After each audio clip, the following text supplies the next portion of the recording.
verdadera y andan coqueteando con cualquier quimera. Ponga pues muchísima atención y aprenderse a todos la lección.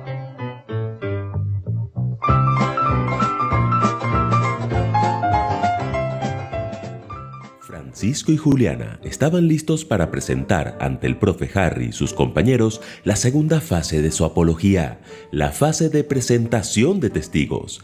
Después de haber hallado a su testigo estrella, Dios el Padre, encontraron 3 testigos más en el Evangelio de Juan que proporcionaban el cierre perfecto en su lista de testigos. Eso sí, sus padres les habían hecho una sincera advertencia. Prepárense para encontrar gente con el modo escéptico activado. Los escépticos son los que no creen con facilidad. Dicho y hecho. Antes de iniciar, algunos compañeros se acercaron con el modo escéptico activado y les preguntaron cuántos testigos consiguieron en el libro de Juan. Logramos reunir 12 testigos, aunque realmente son muchos más. Sus compañeros les dijeron que no creían que eso sirviera de algo, pues esos testigos vieron a Jesús y sus milagros, pero ellos no. Francisco y Juliana se miraron. Justamente sus 3 últimos testigos son una prueba de que para creer en Jesús no es suficiente con conocerle o ver sus milagros. Se necesita además una fe capaz de creer sin ver. Lección 7. Bienaventurados los que creen.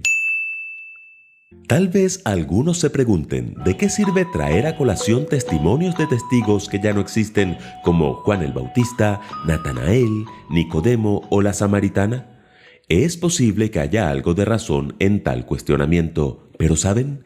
Jesús también lo hizo. En Juan 8, Jesús hace una apología acerca de quién era Él ante un grupo de judíos incrédulos. Ellos se jactaban de ser hijos de Abraham, pero Jesús les dijo, Abraham se regocijó esperando ver mi día, y lo vio y se alegró. Inmediatamente, los judíos replicaron, Aún no tienes 50 años y has visto a Abraham. Entonces dio Jesús la declaración más poderosa de su apología. De cierto os digo, antes que Abraham fuese, yo soy. Esos judíos tomaron piedras para tirárselas, pero Jesús se ocultó y salió inadvertido del templo. ¿Por qué lo hizo? ¿Por qué citó a Abraham como testigo en su apología? Por amor. Porque si bien siempre habrá gente que nos querrá tirar piedras por cuenta de nuestra fe, también habrá quienes creerán gracias a esos testimonios, aunque los testigos ya no existan. Gente capaz de creer sin ver. De hecho, aunque el capítulo termina con un grupo de judíos intentando apedrear a Jesús, unos versículos atrás se nos dice que, al hablar estas cosas, muchos creyeron en él. Por eso la pregunta de esta semana es, ¿qué testimonios nos demuestran la importancia de creer aún sin ver? En primer lugar, el testimonio de María. ¿Recuerdan qué había hecho Jesús por María, la hermana de Marta y de Lázaro? Había perdonado sus pecados y había resucitado a su hermano Lázaro. Exacto, María tenía mucho que agradecer a Jesús. 6 días antes de la cruz, Jesús llegó a Betania, la aldea donde vivían los 3 hermanos, y un fariseo llamado Simón, a quien Jesús había sanado de la lepra y que vivía en el mismo lugar, le preparó una cena especial. Allí María tomó una libra de perfume de nardo puro, que costaba mucho, ungió los pies de Jesús y se los secó con los cabellos, y la casa se llenó con la fragancia del perfume. ¿Por qué hizo eso María? ¿Por gratitud?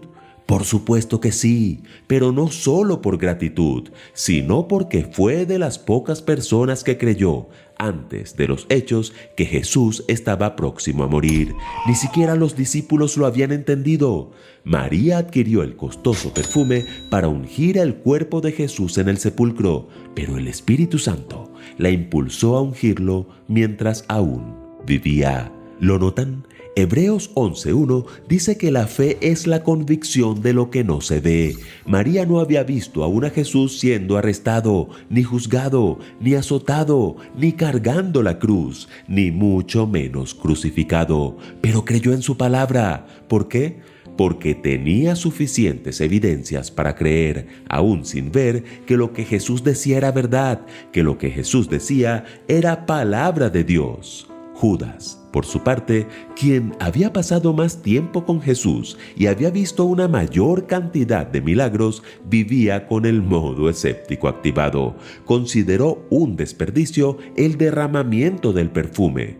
¿Por qué? Porque le faltaba la fe de Hebreos 11:1. Solo creía en lo que veía, y lo que veía era un costoso perfume que se podía vender para usar el dinero no en favor de los pobres, como lo quiso hacer ver, sino en favor de sí mismo. ¿Y tú?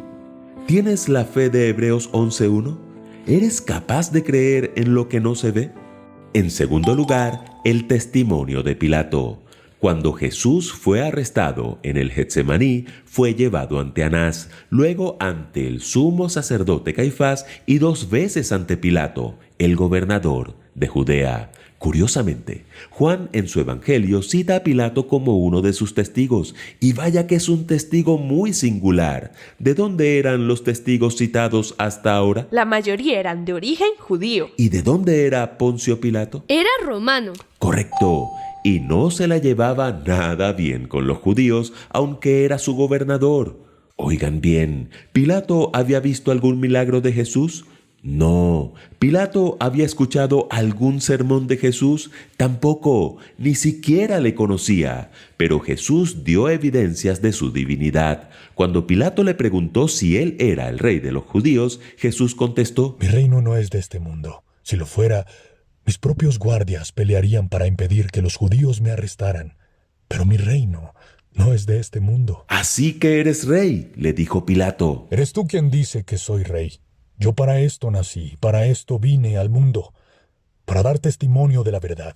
Todo el que está de parte de la verdad escucha mi voz. Pilato no solo estaba convencido de la inocencia de Jesús, sino que estaba impresionado por su carácter y sus palabras. Mateo narra que incluso su esposa le envió una llamativa advertencia. No tengas nada que ver con ese justo, porque hoy he padecido muchas cosas en sueños por causa de él. ¿Saben?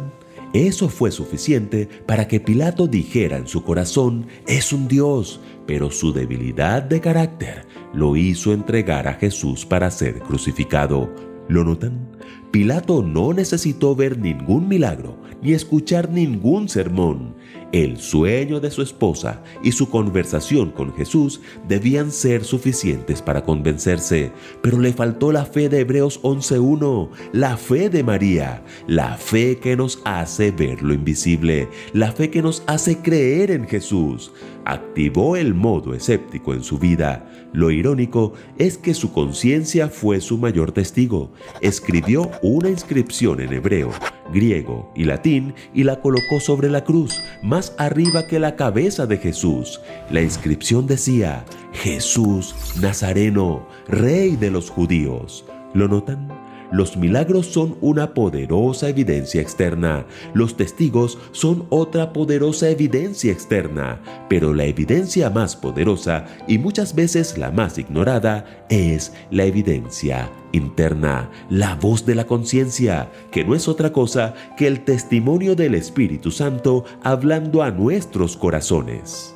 Y en tercer lugar, el testimonio de Tomás. Bueno, si hay un discípulo famoso por vivir con el modo escéptico activado, ese es Tomás. Tomás es ese amigo que no te cree que fuiste a París hasta que le mandes una selfie con la Torre Eiffel. Y luego revisa la foto a ver si es un fotomontaje. Exacto. Después de su resurrección, Jesús se presentó a sus discípulos en el aposento alto. Tomás no estaba allí. Cuando le contaron, Tomás replicó: si no viere en sus manos la señal de los clavos, y metiere mi dedo en el lugar de los clavos, y metiere mi mano en su costado, no creeré. ¿Lo notan? Modo escéptico activado. 8 días después, Jesús volvió y se dirigió a él. Pon aquí tu dedo y mira mis manos, y acerca tu mano y métela en mi costado, y no seas incrédulo, sino creyente. Señor mío y Dios mío. Porque me has visto, Tomás, creíste. Dichosos los que no vieron y creyeron. ¿Oyeron bien? Dichosos los que no vieron y creyeron. Con estas palabras, Jesús afirma que la verdadera fe es la fe que no depende de demostraciones sobrenaturales, sino la fe que confía en las evidencias que el Espíritu Santo nos da a través de la Biblia y de su obra en nuestras vidas. Francisco y Juliana presentaron ante el profe Harry y sus compañeros la segunda fase de su apología. Presentaron cada uno de sus 12 testigos y entonces explicaron lo que es la verdadera fe. Les invitaron a mirar no solo las evidencias externas, sino a prestar atención a las evidencias internas, a la voz del Espíritu Santo. Les dijeron que aunque no hayan visto nunca un milagro sobrenatural de Jesús o no lo hayan conocido personalmente, ellos aún podían aceptar el testimonio de su amor y encontrar vida eterna en Él. Entonces todos se cuestionaron lo que tú y yo también debemos cuestionarnos. ¿Será que vivimos con el modo escéptico activado? ¿No crees que es mejor desactivarlo y activar el modo Hebreos 11:1 en tu vida? Es pues la fe, la certeza de lo que se espera, la convicción de lo que no se ve. Pues nos adentramos personalmente creo que es este fascinante mundo en el que la fe entra como un factor fundamental en nuestras vidas, y no lo digo yo, ¿eh? Dice Jesús, os digo, refiriéndose a ese evento entre el juez injusto y la viuda insistente, os digo yo que les hará justicia enseguida, refiriéndose a su padre. Pero cuando venga el Hijo del Hombre, ¿aún encontrará fe en este mundo? Yo siempre me pregunté y muchas veces he visto que pasamos de puntilla frente a esta declaración de Jesús. Pero él hizo esta pregunta: cuando yo venga al mundo, ¿encontraré fe? Y desde ese punto de vista entra a tener una importancia y una magnitud que no podemos ignorar, ¿no es cierto? Me refiero a la fe. La fe y su impacto, su función, lo que implica para nosotros. Y la lección de la escuela sabática de esta semana entra de lleno en eso, por lo menos así lo he percibido yo, pero bueno, aquí estamos para compartir un poco de la lectura y luego con mis compañeros tratar de desgranar lo que cada uno ha ido reflexionando a través del estudio de la palabra de Dios en esta semana y sacar conclusiones que nos ayuden a aclarar, a fortalecer esto que es tan importante para nuestra vida, que es la fe, ¿no es cierto? Y sin dar más vueltas, por así decirlo, os introduzco para que luego lo comentemos. Mi intención es plantearlo así muy sencillo. Tenemos varios testigos, ¿no es cierto? Vamos a ir estudiando, tratando de, quizás resumido por el tiempo, pero bueno, tratar de ver cada testigo y cómo jugó la fe en su vida y cómo jugó Jesús en su vida, ¿no es cierto? Y voy a Juan 8. Ya sé que sois descendientes de Abraham. Los judíos acababan de enrostrarle a Jesús: nosotros hijos de Abraham somos, ¿no? Padre Abraham, el mitológico personaje para el pueblo judío aún hoy, ¿no es cierto? Ya sé que sois descendientes de Abraham. Sin embargo, queréis matarme porque mi mensaje no os entra en la cabeza.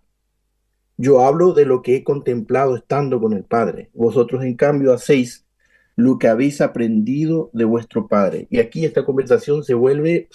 Yo no sé cuántos de vosotros habéis estado en esas conversaciones que se ponen tensas, que el aire es tan denso que no se puede respirar, y hay ahí algo que parece que está a punto de explotar en cualquier momento. Ellos replicaron: nuestro padre es Abraham. Jesús les contestó: si fueseis de verdad hijos de Abraham, haríais lo que él hizo. Pero vosotros queréis matarme, porque os he dicho la verdad que aprendí de Dios mismo.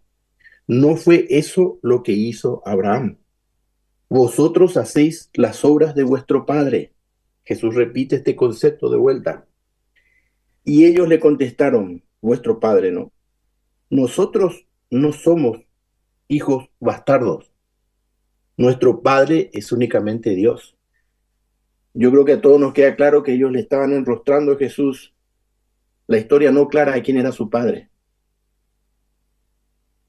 La historia había corrido que María llegó ya embarazada sin que ellos estuviesen casados, ¿no es cierto?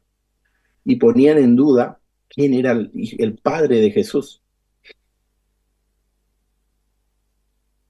Jesús les dijo, si Dios fuera vuestro padre, me amaríais a mí, porque yo he venido de Dios y aquí estoy.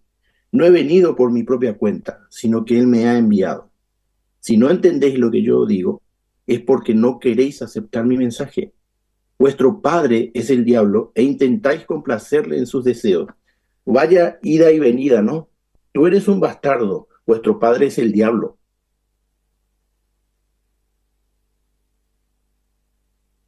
Él fue un asesino desde el principio y no se mantuvo en la verdad. Por eso no tiene nada que ver con la verdad. Cuando miente, habla de lo que tiene dentro porque es mentiroso y padre de la mentira. Por eso no me creéis a mí que digo la verdad. Y luego, creo que lo habéis visto todo, pero quiero resumir esto para entrar ya cada uno a desmenuzar esto. Dice en el versículo 56, Abraham vuestro padre se alegró con la esperanza de ver mi día. Lo vio y se alegró. Los judíos le replicaron, de modo que tú, aunque no tienes 50 años, has visto a Abraham. Jesús le respondió, os aseguro que antes de que Abraham naciera, existo yo. Y esto es sintomático. Esto ya avisaba lo que iba a ocurrir después. Intentaron entonces apedrearlo, pero Jesús se escondió y salió del templo. Ante la declaración de Jesús, sí, yo existo desde siempre porque soy Dios, que intentaron hacerlo matarle. Ya era un preaviso para Jesús, ¿no es cierto? Y bueno, aquí tenemos a Abraham, ¿no es cierto? Abraham como una figura, dije yo, mítica para el pueblo judío. También encuentro otra cosa que a mí me sorprende, y es que teniendo ellos la Torá y teniendo la posibilidad de estudiarla, como nosotros en la escuela sabática todos los sábados, con los rollos, ¿cómo es que no conocieron a Jesús y cómo no lo aceptaron, ¿no? ¿Cómo no entendieron? Y Jesús pone como símbolo y como ejemplo a Abraham del testigo, el testigo que en este caso creyó. Y bueno, pues aquí os dejo para que veamos esta primera parte, un primer testimonio de alguien que vio o no vio a Jesús, tuvo una relación directa o no con él. ¿Qué diferencia había entre Abraham y sus descendientes en la época de Jesús? Él era un sobrehumano que tenía un contacto directo con Adán y Eva. ¿O qué relación había? ¿Por qué Jesús lo toma como referencia a Abraham, diciendo que Abraham vio y se alegró por la venida del Mesías? Os escucho, el que quiera.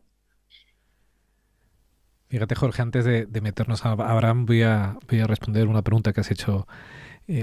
¿Cómo teniendo la Torá, las leyes, no fueron capaces de conocer a Jesús?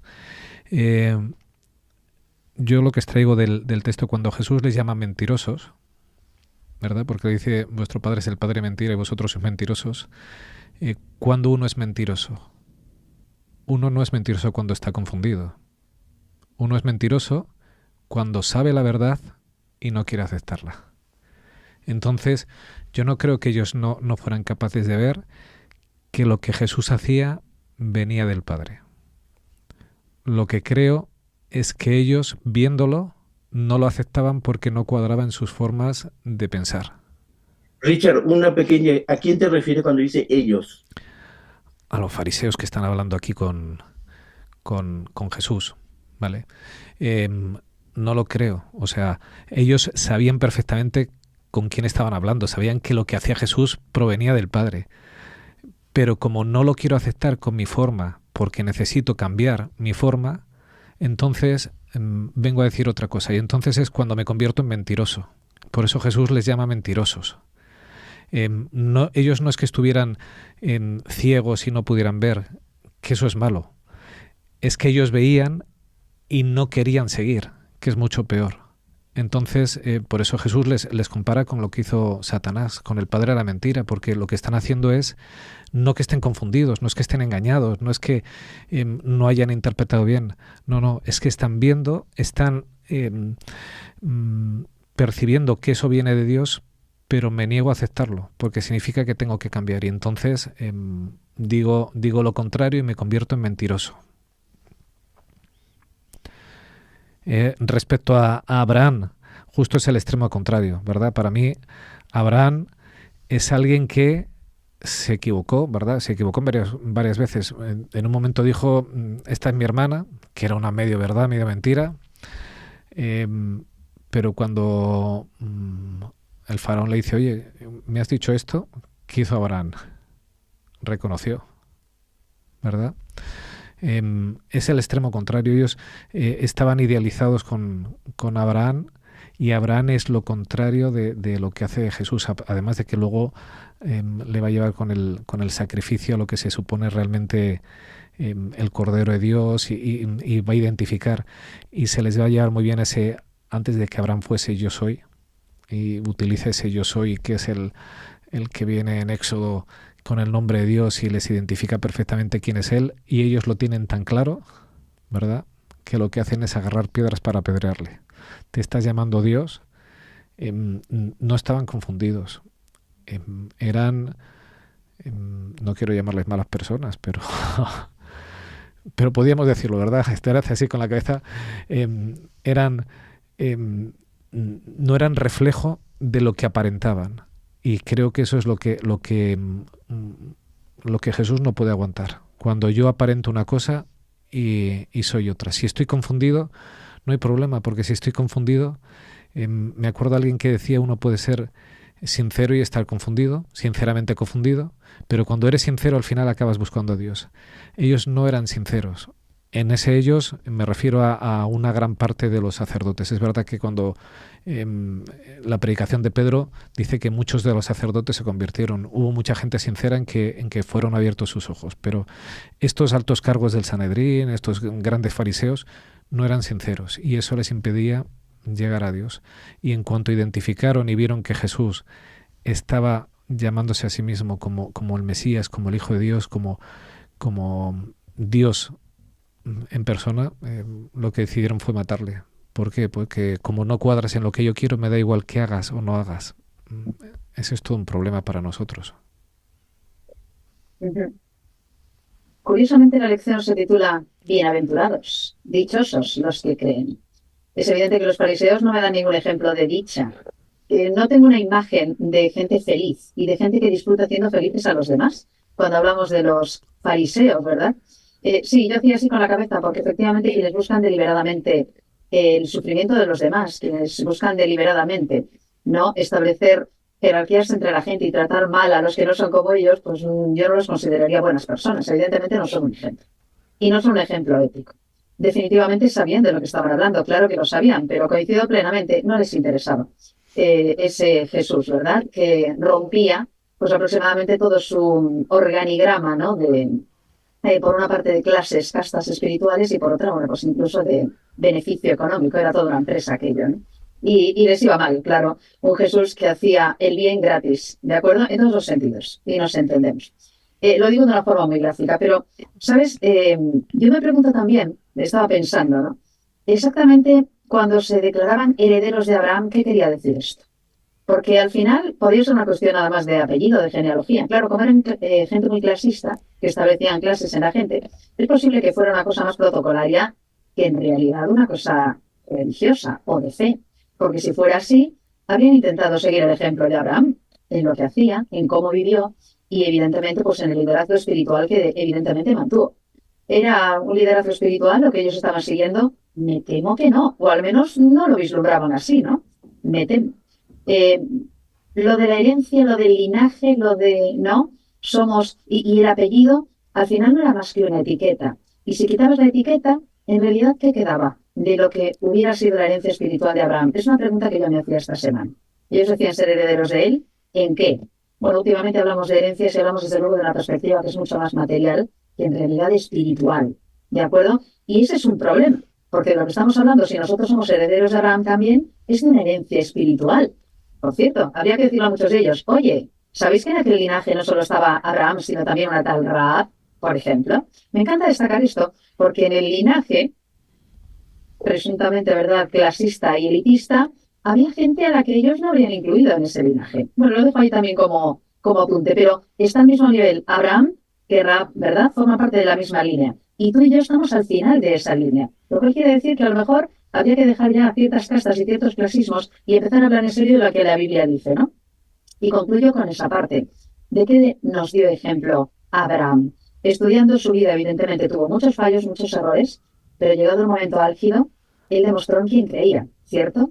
Y lo dice la Biblia, también lo que amplía un poquito más la hermana White, Abraham sabía perfectamente quién era Jesús. Resulta que había vislumbrado ese Jesús que iba a venir y tenía claro además que él quería estar cuando Jesús volviera. Bueno, pues ahí tenemos una idea de lo que es gráficamente la herencia de Abraham. Yo puedo ser depositaria de ella, de hecho soy depositaria de ella. Y la pregunta es, ¿estoy respondiendo como los fariseos o soy una mujer de fe, como Abraham? Fíjate, Jorge, que has planteado una cosa, es que no quiero pasarlo de puntillas, que creo que es el tema central de todo este capítulo de la Biblia, que es ¿dónde está mi linaje? ¿Verdad? Porque los fariseos le hacen una acusación a Jesús velada de que es un hijo ilegítimo, ¿verdad? Y ellos sacan su pecho, su clasismo, somos hijos de Abraham. Y Jesús se lo lleva no entra a pelearse, pero se lo lleva al punto adecuado. Es ¿dónde está tu linaje? ¿Hijo de Dios o hijo del diablo? Y creo que yo como primera lección que extraje de este día es ¿dónde está tu linaje? ¿Eres hijo de Dios cuando sigues las cosas que Dios te hace, cuando obedeces la voz del Espíritu Santo, cuando actúas conforme Dios te dice? ¿Eres hijo del diablo cuando sabiendo cómo actuar bien, actúas mal? Y creo que esa es la primera pregunta que nos lanza, o que yo he sacado de la escuela sática en este día para mí. ¿Dónde está mi linaje? ¿De quién soy hijo? Porque da igual si soy hijo de Abraham, ¿verdad? Y me refiero en la genética. Yo puedo ser descendiente de quien quieras. Los dos eran judíos, Jesús y aquellos fariseos, hijos de Abraham. Como que eso fuera algo que aportara. Y Jesús se lo lleva al punto culmen. ¿Eres hijo de Dios o eres hijo de Satanás? Eso es lo que te va a definir al final en tu vida. No es tu clasismo, es que soy judío 100% o soy español, ¿verdad?, al 100%, o estas tonterías que hay hoy en día. No. ¿Eres hijo de Dios o hijo de Satanás? ¿Cómo te comportas? ¿Cómo vives? ¿Cómo reaccionas ante el Espíritu Santo? Claro, el origen del nacionalismo, ¿no? Las naciones, las lenguas tienen su origen claro, ¿no? La rebeldía del hombre frente a Dios después del diluvio, la Torre de Babel, y Dios tiene que establecer diferentes lenguajes para evitar que todos actúen unidos, ¿no es cierto? Y de ahí viene el nacionalismo. Estoy totalmente de acuerdo contigo en ese sentido. Es un producto del pecado directamente, la rebelión abierta ante Dios. Yo creo que también tuvo mucha injerencia el hecho de que Esther mencionó de qué hablamos, de lo espiritual o lo temporal. Ellos se manejaban totalmente por la tradición, aunque estoy de acuerdo, ellos conocían la Torá. Tenemos que establecer también que el problema no fue entre el pueblo y Jesús, sino entre la dirigencia religiosa judía y Jesús. Ellos fueron los que se opusieron a él. Y estoy totalmente de acuerdo, Richard, contigo. Ellos conocían la Torá, conocían las señales, ese camino y esos trozos de pan que fue dejando Dios a lo largo de toda la Torá, los libros sapienciales y los profetas, para identificar a que iba a ser el Mesías. Pero ellos habían dejado ya esa visión espiritual y se habían centrado en lo temporal. Y Esther, tú mencionabas, ¿no? ¿Qué entendían ellos por ser linaje de Abraham? Para mí es muy sencillo. Ellos se habían quedado con la parte de que Israel tenía que ser la nación dominante y no podían entender que Roma fuese el poder dominante. Entonces, ellos estaban esperando un gran líder que venciera a Roma y se convirtiera Israel en el nuevo poder hegemónico, dominante del mundo. Eso es lo que ellos querían, ¿cierto? Visiones totalmente temporales, estoy totalmente de acuerdo también que ellos tenían un gran negocio, Jesús lo denunció, económico, con el tema, un poco sería como la venta de las indulgencias, pero en esa época, ¿no es cierto? Y ellos llevaron a colocarlo a Abraham en un lugar donde Abraham nunca estuvo, a pesar de que Abraham era igual que ellos, ¿no es cierto? Un ser humano con pecados, como vosotros mismos lo dijiste, ¿no? No había ninguna diferencia. La única diferencia radical es que Abraham tuvo fe. Tuvo fe. Ese es el punto positivo para mí. Él dice que recibió la visita. Pablo dice, cuidado vosotros que no reciba visita de ángeles sin saberlo, ¿no es cierto? Y tuvo una comunicación especial.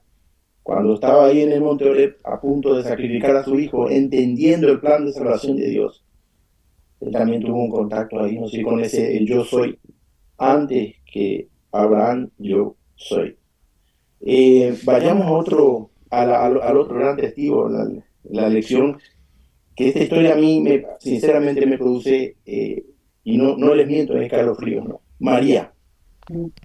Yo soy de los que piensa que esa mujer, porque en los evangelios difiere un poco con matices el relato, pero esa mujer que fue tirada a los pies de Jesús para ser apedreada, lapidada por haber sido encontrada en la cama de un hombre que no era su esposo, María Magdalena, y la mujer que en la casa de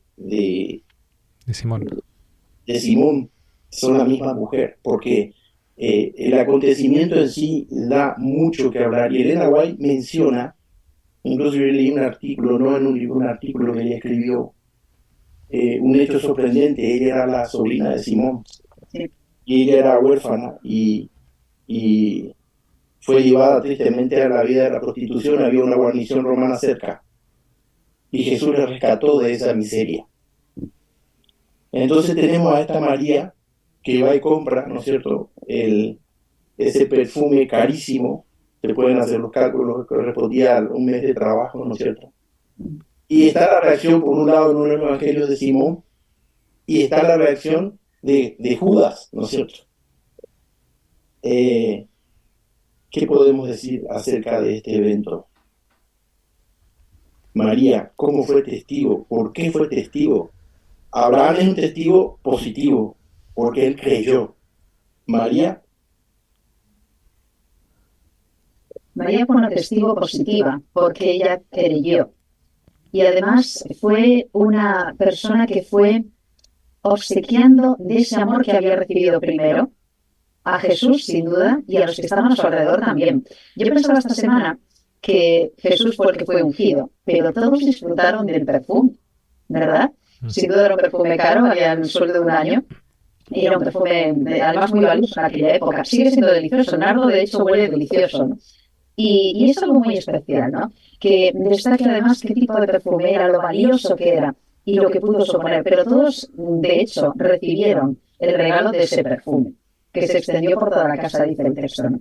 A mí siempre me ha sobrecogido la historia de María, porque cuando yo también había leído y había escuchado un sermón sobre ello, escuché la historia de María, me pareció terrible, trágica, que su propia familia abusara de ella. Eso es algo textual, ¿no?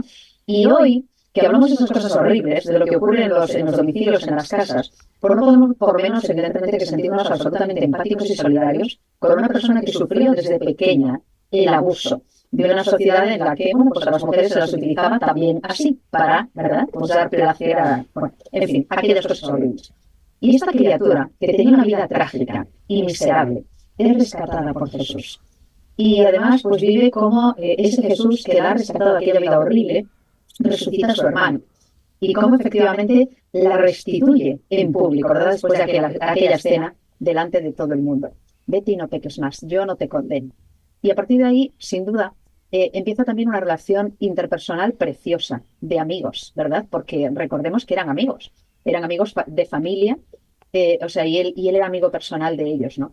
Hay algo que a mí me ha gustado muchísimo y lo recuerda también la lección, alguno de los textos de la hermana White. Jesús se llevó aquel acto de amor de su amiga María como uno de los detalles que suavizó su proceso de camino a la crucifixión. Dice de una forma gráfica preciosa la hermana White: cuando él penetró, habla de Jesús, en las tinieblas de su gran prueba, llevó consigo el recuerdo de ese acto, un anticipo del amor que le tributarían para siempre los que redimieron. Y a mí me parece una idea gráfica bellísima. Esa mujer que reconoció a Jesús en público, ella pensaba que aquello iba a pasar desapercibido, pero todo el mundo se enteró de lo que ella estaba haciendo, ungirle en vida para su próxima sepultura, aunque también la lección nos dice que estaba pensando en ungirle, ser la primera en ungirle como rey, etcétera, pero con una perspectiva muy distinta a la que tenían ellos. Evidentemente, cuidado, ella tenía una visión correcta. Ese acto, ese evento, fue algo que suavizó aquel proceso de Jesús de camino a la crucifixión. Con lo cual, es una idea que yo también me intentaba hacer personal. Esther, ¿cómo estás tú o qué puedes aprender tú de lo que hizo María en aquel momento que tú puedas estar representando también hoy? Porque yo puedo ser testigo también de lo que Dios ha hecho por mí, de lo que Jesús ha hecho por mí, y también poder dar una ofrenda de gratitud que resulte fragante y olorosa a quienes están a mi alrededor, ¿verdad? Aclarando un poquito más, porque sé que te cuesta y como mujer yo entiendo tus reparos, es totalmente entendible. Elena White habla claramente de que ella fue abusada por su tío, sí, el mismo que la estaba condenando mentalmente. Así y Jesús conocía ese entresijo, ¿no es cierto? Sí. Y a partir de ahí comienza, y hoy sabemos que esta es una historia lastimosamente repetida, niños abusados por su familia, primera familia, ¿no es cierto? Y que crecen con una autoestima por los suelos y que inician un camino de autodestrucción. Ese fue el camino de María y es encontrada por Jesús.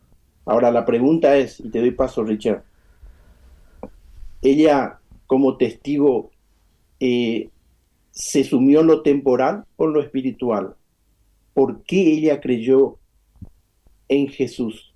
¿Cuál fue la causa fundamental de por qué ella creyó en Jesús? ¿Y ella qué creía? ¿Él iba a ser el rey? Muchas preguntas, Richard, pero también después lo puedes contestar, Esther. ¿Porque ella creía en Jesús como el rey vencedor de Israel, la nueva potencia mundial, o como el prometido por Dios, como el que iba a salvar a la humanidad y a ella entre ellos de la muerte para darle vida? Pues Jorge, yo creo que la respuesta es muy sencilla, ¿verdad? Porque ¿por qué creía María? Por lo que Jesús hizo en su vida. ¿Qué es lo que le trajo? Le trajo perdón, restitución, paz, le devolvió un hogar, la volví a poner en el sitio adecuado dentro de la sociedad. A mí hay una parte que me encanta mucho de esta historia, que Juan no lo menciona, pero sí que lo menciona tanto Mateo como Marcos, que es que cuando empezaron a decirle, ¿por qué has hecho esto? ¿Por qué has derramado esa agua? ¿Verdad? Jesús dice, ¿por qué la molestáis? ¿Por qué la importunáis? Jesús les frena en seco y pone en su lugar a cada uno, ensalzando a quien lo hizo bien y en detrimento de quien pues tenían otras intenciones. Entonces, ¿por qué ella creyó en Jesús? Porque Jesús le volvió a dar vida. Y no es esa vida como supremacía judía frente a los romanos, no. Le volvió a dar vida como ser humano, le volvió a restituir como hija de Dios. Entonces María era una persona agradecida, una persona llena de Jesús, que transmitía eso en todo momento.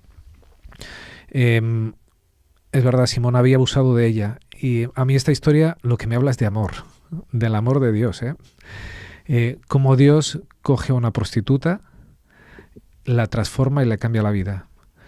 Como Jesús coge a un leproso que se llama Simón, que además es un abusador y es una mala persona, y le transforma la vida y se la transforma gradualmente, porque primero le cambió y luego terminó de indicarle dónde había obrado mal con María y terminó de darle las tablas necesarias para su restauración. Me habla de ese Dios de amor que a mí tanto me gusta, de cómo Dios es capaz de solucionar problemas y cómo es capaz de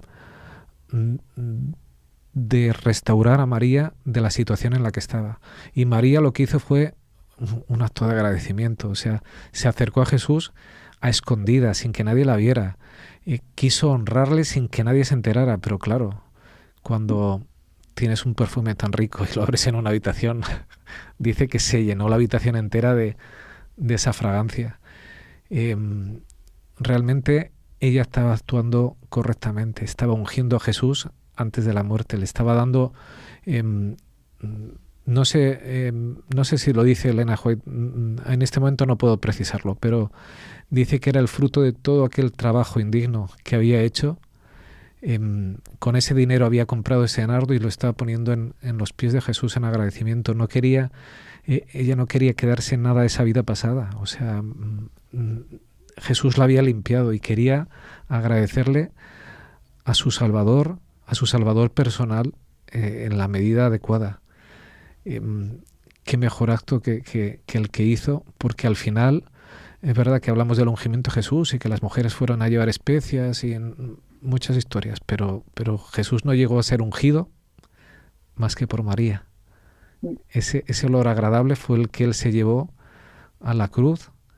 Y yo, a lo mejor mi imaginación funciona muy prolífica, pero me imagino a Jesús en la cruz en esos últimos momentos donde todos lo habían abandonado y todavía oliendo parte de ese nardo y pensando, pues sí, por ello sé que hay que llegar hasta el último consumado es. Ese perfume le acompañó en el sacrificio sublime que tuvo que hacer. El resto se lo prepararon para ungirle una vez muerto. Ya no valió para nada. Lo que María hizo, lo hizo en vida.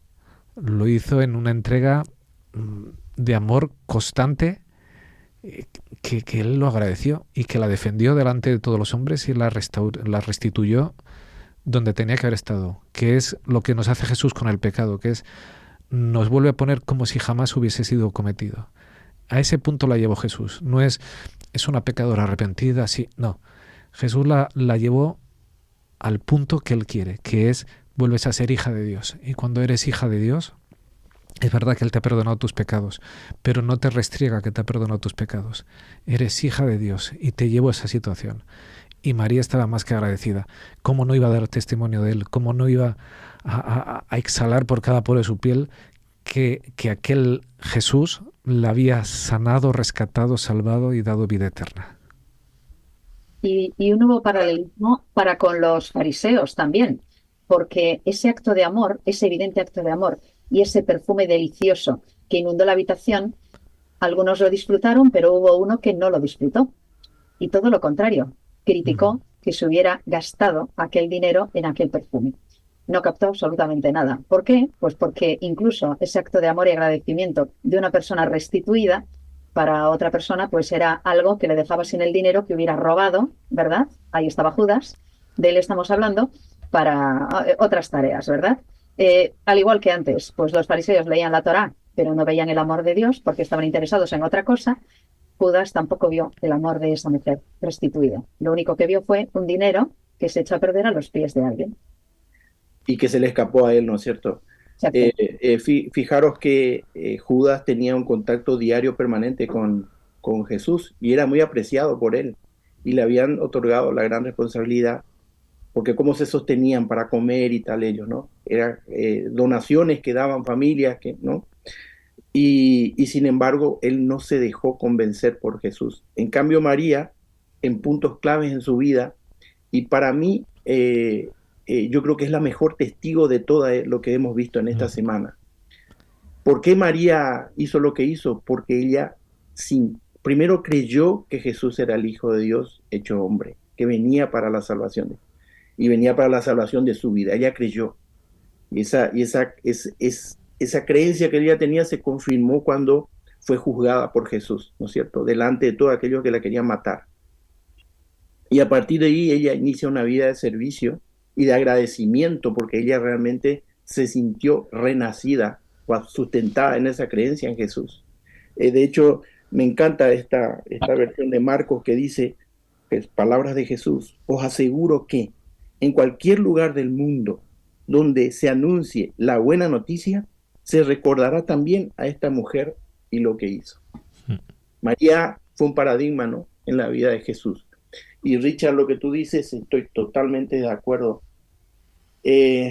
Jesús recordó no solo ese evento y ese suave perfume que lo había ungido a él en la hora del sufrimiento, lo recordó, sino porque eso le sirvió a él como estímulo, porque él vio una de las primeras almas rescatadas del pecado para vida eterna. Entonces, qué mejor satisfacción para Jesús ver que el objetivo de su misión se empezaba a cumplir en esta persona, ¿no es cierto? Y eso le habrá ayudado sin duda a él a pasar por esa hora de penumbra oscura, terrible, de separación de su padre, porque recordemos que él sufrió la segunda muerte, no la primera muerte, ¿no es cierto? Entonces, indudablemente en lo personal, María para mí es realmente, y me ayuda a mí, porque digo, no hay profundidad de caída en el ser humano que esté fuera del alcance del amor de Dios.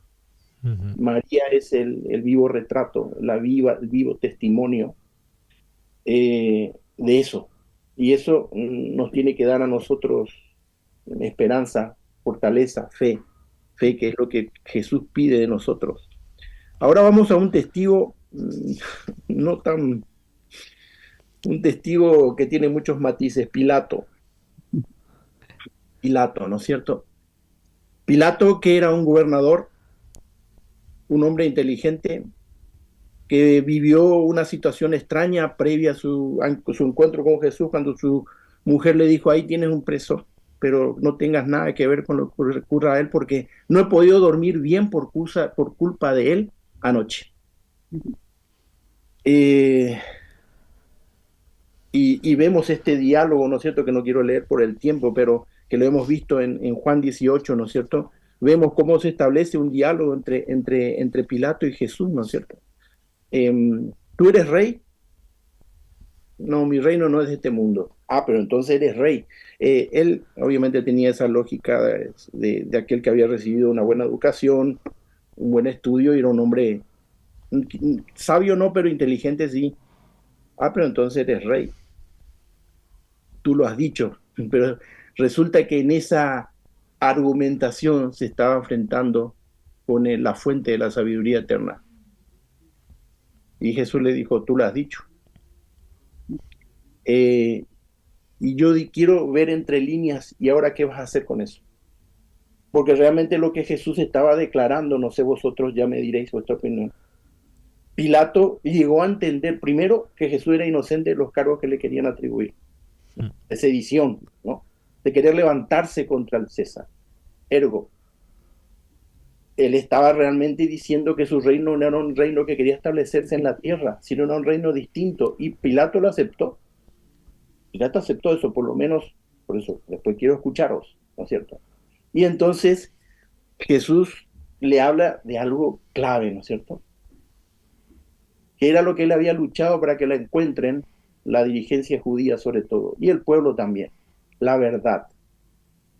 Y llegado al punto cúlmine, cuando yo estoy convencido de que si Pilato le decía, a ver, cuéntame qué es la verdad, Jesús se lo hubiera dicho.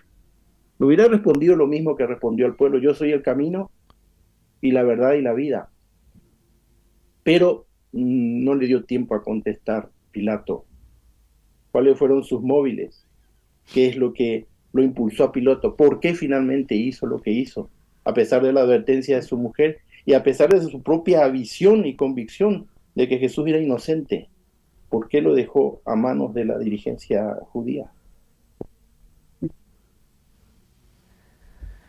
Bueno, tenemos unas cuantas vislumbres, tanto en el texto. Dice en algún momento Juan que Pilato tuvo miedo, ¿verdad? Él estaba muy incómodo haciendo lo que estaba haciendo. Reconoció la inocencia de Jesús al menos 3 veces.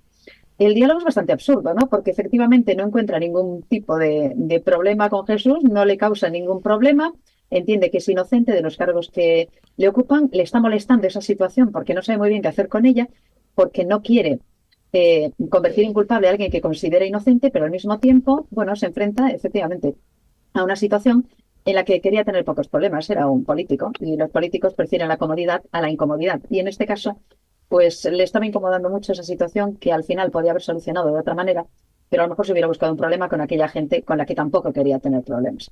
A mí me sigue llamando la atención eso de que tuviera miedo, eso de que dijera en un momento determinado, es un Dios, porque eso lo pensó.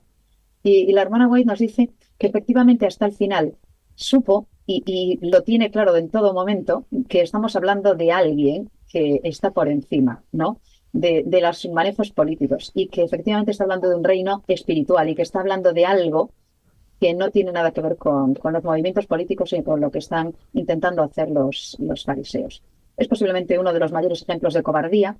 Hasta hoy, lavarse las manos de cualquier responsabilidad, ¿no? Nos convierte en cobardes y se sigue utilizando ese símil. Todo el mundo conoce el se lavó las manos como Pilato y es el claro ejemplo de persona que tuvo delante a quien tuvo una vislumbre de quién era y sin embargo, pues por cobardía o por comodidad o por política, pues decidió mirar para otro lado. Es una tragedia, ¿eh? En algún momento, Elena White dice que de hecho se airó consigo mismo por lo que estaba haciendo. Se enfadó consigo mismo por ser un cobarde, pero siguió siendo un cobarde. Qué pena, ¿no? Qué pena. Es un cobarde y le traicionó su propia conciencia. Yes. Cuando él pone al final ese título, lo decía la Escuela Sabática Laic, cuando le pone Jesús, Rey de los Judíos, no le pudieron dar mejor homenaje, porque Jesús era el Rey de los cielos. Creyó que probablemente se estaba mofando de los judíos y al revés lo que hizo fue poner más vislumbre para que las personas que estaban allí viendo lo que ocurría en la cruz tuviesen claro lo que estaba ocurriendo. Fue un cobarde. De hecho, hay parte de los historiadores que dicen que se suicidó al final de su vida. Marchó a la Galia y se quitó la vida. Él sabía perfectamente con quién estaba hablando, qué es lo que estaba haciendo, pero... Y que fue cómplice de la muerte de un inocente. Sí, no tuvo el valor de enfrentarse a las mayorías y decidió que, bueno, a veces cuando la mayoría es muy fuerte, pues se ataca a la minoría y así te quedas tan a gusto, sin tener en cuenta, como decías, que era un inocente. Un cobarde en toda regla. Dios lo juzgará.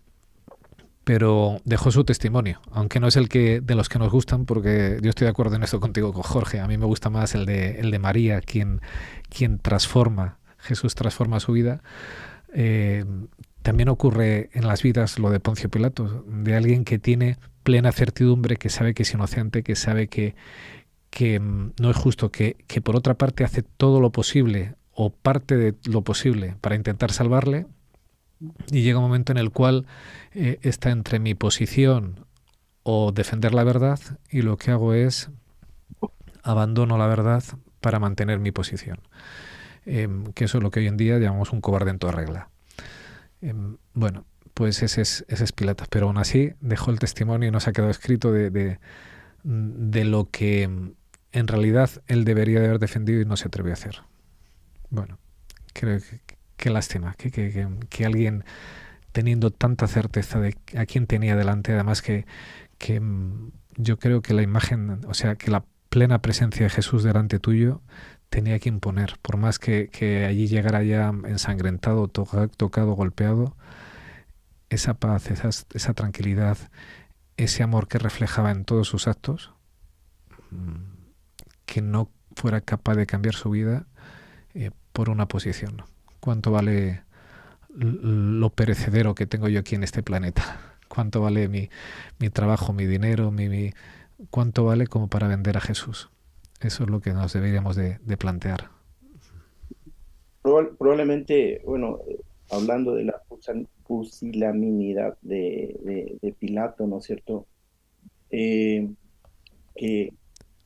Cuya inteligencia y capacidad de discernir se dio cuenta de que estaba ante un hombre que era inocente de los cargos que le estaban acusando, de que ahí había una interna de ese pueblo revoltoso que ya lo tenía harto, y él teniendo la capacidad, la autonomía la competencia de solucionar eso por el lado de la justicia, decir, no lo voy a hacer nada porque él no ha hecho nada. Se dejó llevar por su cargo, por su interés, por lo más fácil, ¿no es cierto?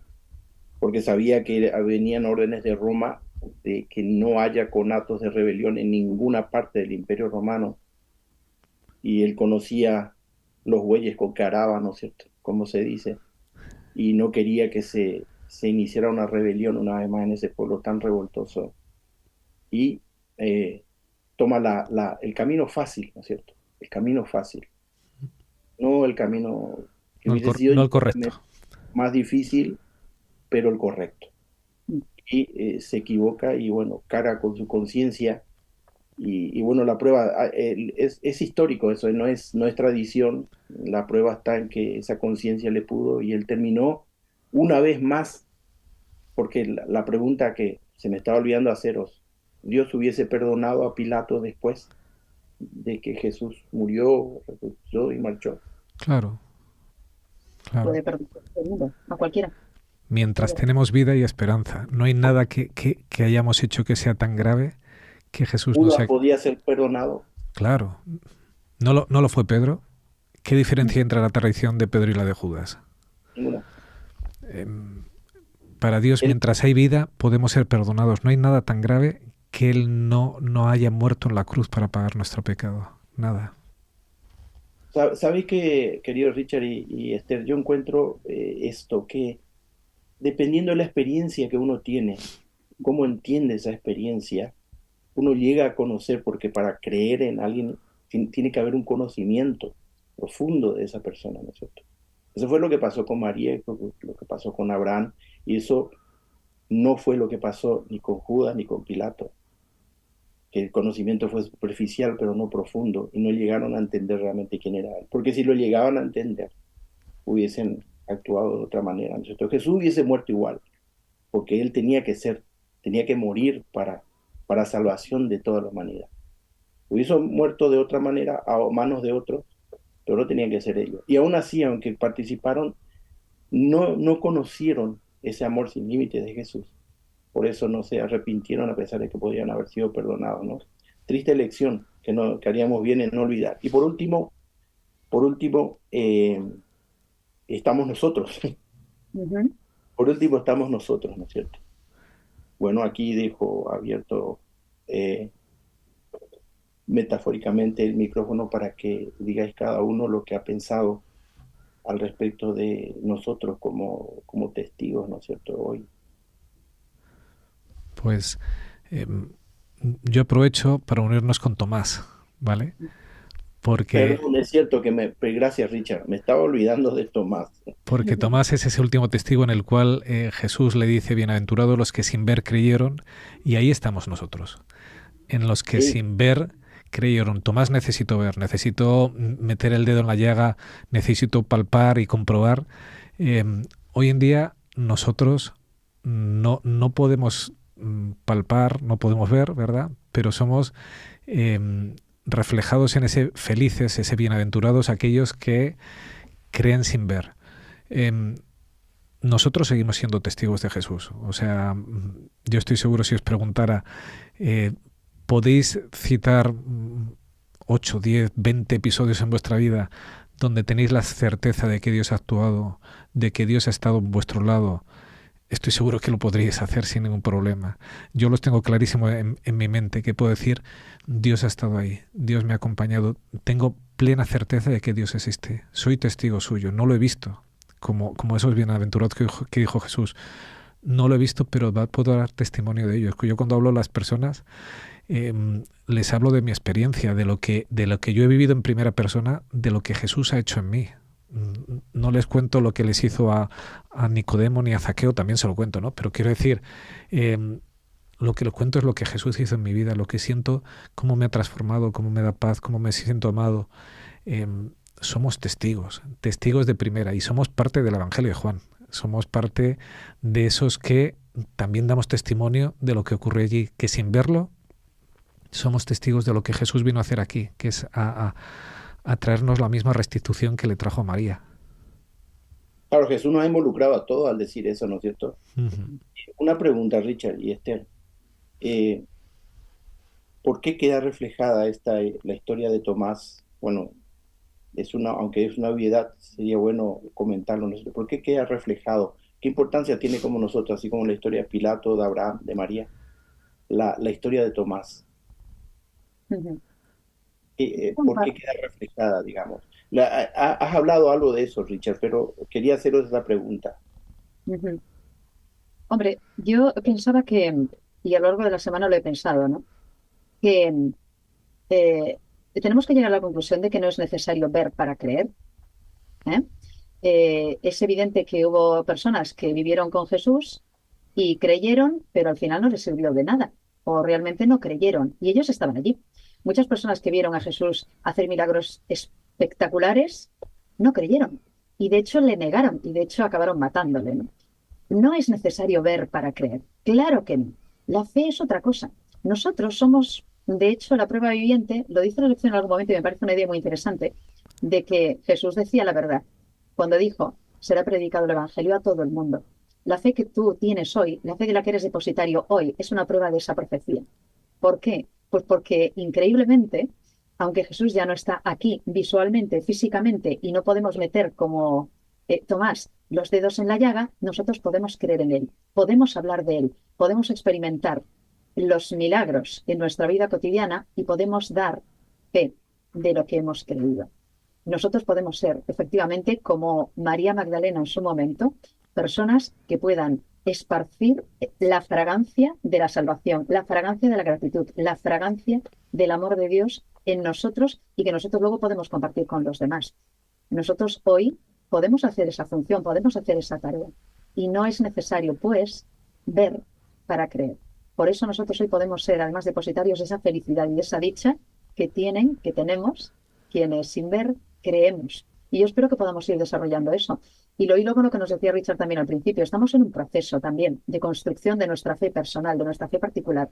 Y me temo que podemos ir apoyándonos, y mucho, en esos hitos que también Dios ha marcado con los milagros que ha hecho en nuestra vida. Porque todos tenemos esos momentos tan especiales. Eso es verdad. Fíjate que yo... Para ir cerrando, porque nos avisan que ya empieza el sermón. Sí, solo un minutito. Yo que intento ver a ese Dios de amor en todo. Dios nos quiso reflejar a nosotros en el libro de Juan también, ¿verdad? Para que nos veamos ahí involucrados. Pero también pienso cuánto amor tuvo por Tomás. Que necesitaba ver para creer y Jesús no le dice, bueno, pues mira, desarrolla la fe y punto.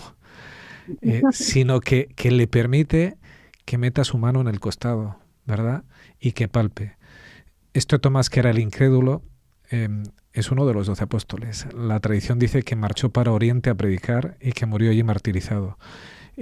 Cambió su vida. A veces necesitamos ver. Somos tan torpes que a veces necesitamos ver.